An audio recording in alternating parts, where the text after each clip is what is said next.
Hi friends, இன்றைக்கி நம்ம ஒரு முக்கியமான ஒரு பதிவை பார்க்க போகிறோம். விஐஎக்ஸ் வாலிட்டாலிட்டி ஃபியர் இண்டெக்ஸ் அப்படின்னு சொல்லுவாங்க. வாலிட்டாலிட்டி இண்டெக்ஸ், அதாவது இந்த ஃபியர் இண்டெக்ஸை ஸ்டாக் மார்க்கெட்டில் ஒரு முக்கியமான ஒரு அம்சமாக பார்க்கப்படுறது.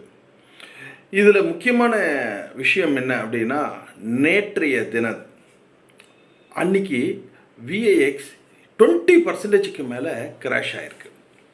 20% கிராஷ் ஆகிருக்கு அப்படின்றது இது எதை காண்பிக்கிறது அப்படின்னா, மக்களுக்கும் இன்வெஸ்டர்ஸ் ட்ரேடர்ஸுக்கு மார்க்கெட்டில் ஒரு ஸ்டெபிலிட்டி இருக்கும். ஏன்னா இந்த ஃபியர் இண்டெக்ஸுடைய பேஸ் எப்படின்னா, இப்போது கோவிட் வந்த பொழுது பார்த்திங்கன்னா ஃபியர் இண்டெக்ஸ் ஒரு பெரிய ஹைக்கு பீக்கில் போயிருக்கும்.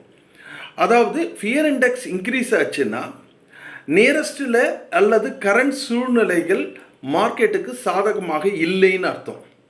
ஆனால் அது 20% நேற்றைய தினம் கிராஷ் ஆகிருக்கு. அப்படின்றது எதை காண்பிக்கிறது அப்படின்னு கேட்டிங்கன்னா, வரக்கூடிய இப்போ நியரஸ்ட் நம்மளுக்கு இருக்கக்கூடிய event general election. Okay, so இப்போ ஜூன் 4 அன்னைக்கு அந்த எலெக்ஷன் வரப்போகுது. ஸோ எலெக்ஷனுடைய ரிசல்ட் வரப்போகுது.